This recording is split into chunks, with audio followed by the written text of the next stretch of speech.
Morning guys. So yun, kagigising lang at alas 8 ng umaga. So yan, mamimitas ako ng dates. Kasi yung pinitas ko kahapon ay naubos nila. Pagtas ako ng konti para meron ulit silang makain. At ako rin kasi gusto ko din. Hanapin natin kung saan. Ito ang ganda ng variety na to. Uy, sakto, ang daming hinog. Ang ganda. Oh, ang ganda guys. Grabe. I love it. Sabit natin dyan. Ang daming hinog. Dan kinakain na lang siya ng ibon. So guys, nandito pala kami ulit sa kanilang farm. At kainitan dahil summertime. Kahit umagang init guys. Pero laban na to. Ayan lang naman. Daming hinog. Uy, tigas. Hala, ang tigas kunin. Uy, ang lambot na niya pero ang tigas kunin. Ano ba yan? I mean, hinog na siya pero ang tigas pitasin.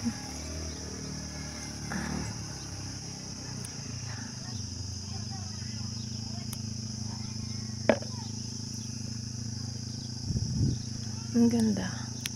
Ganda nitong variety na to. Hindi ko lang sure kung matamis to. Yung kahapon kasi iba yung kinunan ko na puno eh. Doon yun sa kabilang side.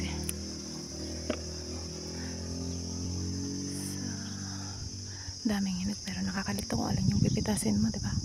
Kasi marami.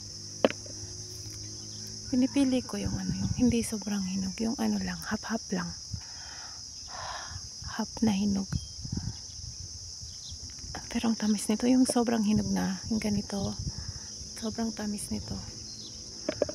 Parang asukal na lang yung matitikman mo. Sobrang tamis niya. Kaya ano, pinapartneran namin ito ng ano, ng green tea na walang asukal o di kaya red tea na hindi na rin inaasukalan kasi matamis na nga ito. Para maging balance lang yung lasa. Dito naman tayo.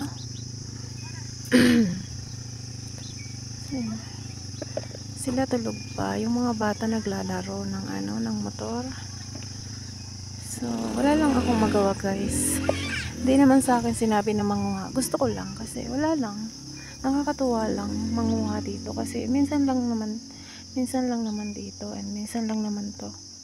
Kasi every time na pumupunta kami dito, hindi nagkakataon na may bunga ang kanilang dates kasi summertime talaga yung ano nito, yung harvest nila. Eh, parang ngayon lang kami dito nagpunta ng summer. Kasi kadalasan, pumupunta kami dito yung taglamig. Kasi nga maganda dito pag taglamig. Pero ngayon lang kami pumunta dito ng summer. Ang init. Ang daming hinog. Nakikita ko sa kabilang side, ang daming hinog. Tapos nandito ako. Ba't ganun? Ang liliit naman ng isang yun. Ayan. Ayoko dyan. Ang liliit dyan. Yung dito malalaki. Ay, ganun din maliliit.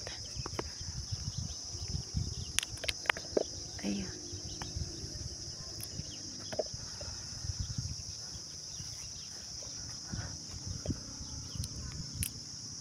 Hala, yung camera ko hindi na magkaintindihan.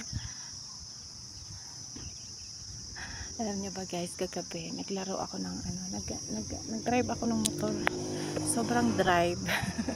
Wala lang, ang sarap kasi yun, alam mo yun. Na-miss ko na kasi yung mag-drive ng motor.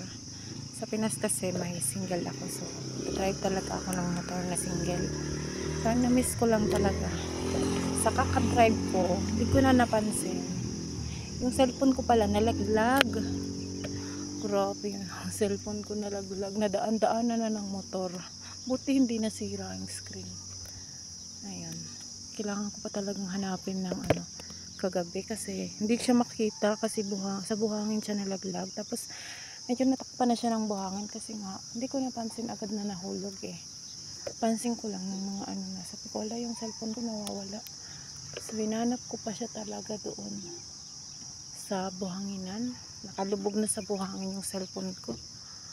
Ayun, buti hindi nasira. Motor pa more. Motor pa more. nagising na sila. May pupunta siguro sa tindahan kasi wala kaming pang almusal. Wala man lang silang baka pipili sila.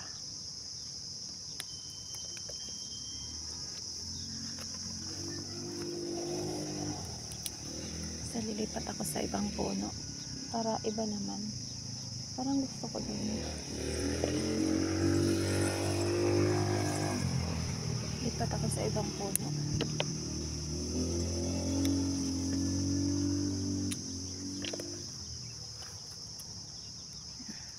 Medyo madami yung kukunin ko. Madami naman sila, mauubos nila to.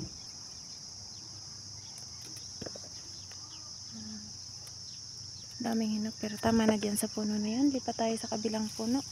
Kaso ang layo. Ang init pa naman. Saan kaya? Sige, laban na to. Walking na lang. Ay, nagpunta na kami dito kahapon, nung hapon.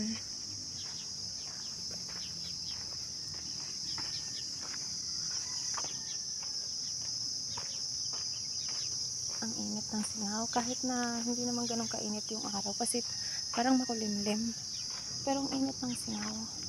Tsaka yung tubig dito sobrang init, as in ang hirap maghilamos. ang init sa balat ng tubig nila kasi nga mainit talaga. Natuyo yung nila, yung ganito tawag dito, malunggay, natuyo.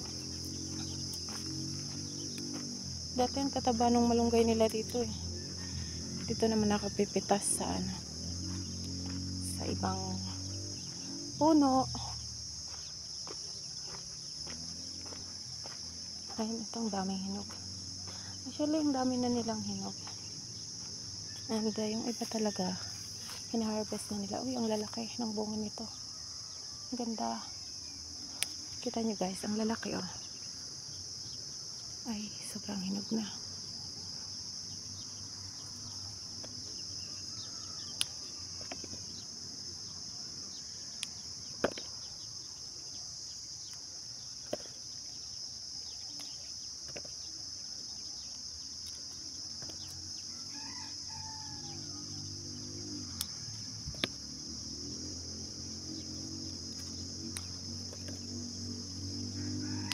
Ay! Daming hinog. Nakakatuwa mamitas nito guys. Parang gusto ko na lang mamitas. I mean, every morning, ganyan. Sarap nung paggising mo, tapos mamimitas ka lang ng fruits, tapos kakainin mo, di ba? Uy, anong nahulog?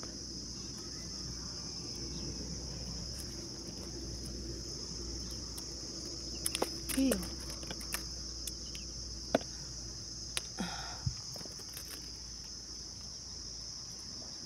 Ay, kalaglagan kayo. Bahala kayo. Ayun. Na sila, na-overripe na sila.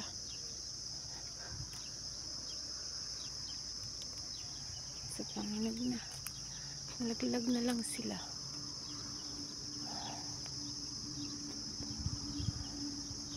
Ang dumi kasi hindi naman sila naulanan man lang.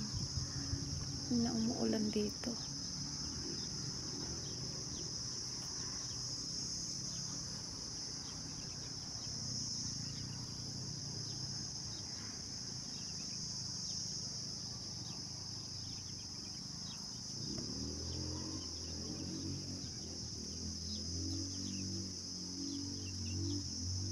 Sobrang hinog nila.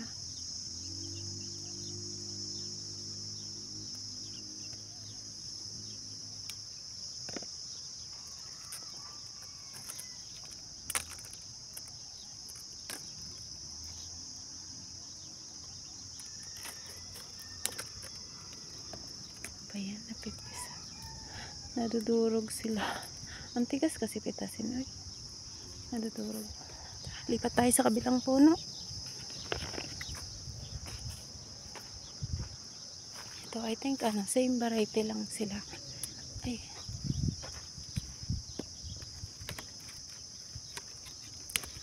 Ay, sayang. Uy. Napitas. Nasama.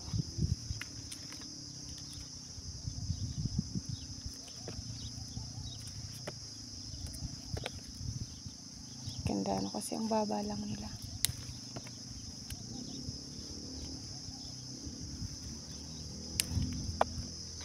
I think tama na to eh. Aray, nanusok ka pa. Oy, pahingi lang ako eh. Nasukat natusok ako. Nakakatusok to oh. Matatalim sila. Ito yung suwi nila guys. Yan yung tinatanim. Madali lang bumunga kapag ito yung itinanim. Mga 2 to 3 years bumubunga na to. Kaysa magtatanim ka ng mula sa buto, yung buto niya. Yung buto niya, mga ano yan, mga 10 years to 20 years daw bago bumunga. Pero yung mga ano, suwi, yan, mabilis lang yan bumunga. 2 to 3 years yan. Bumubunga na yan. Mabilis lang sila tumaki.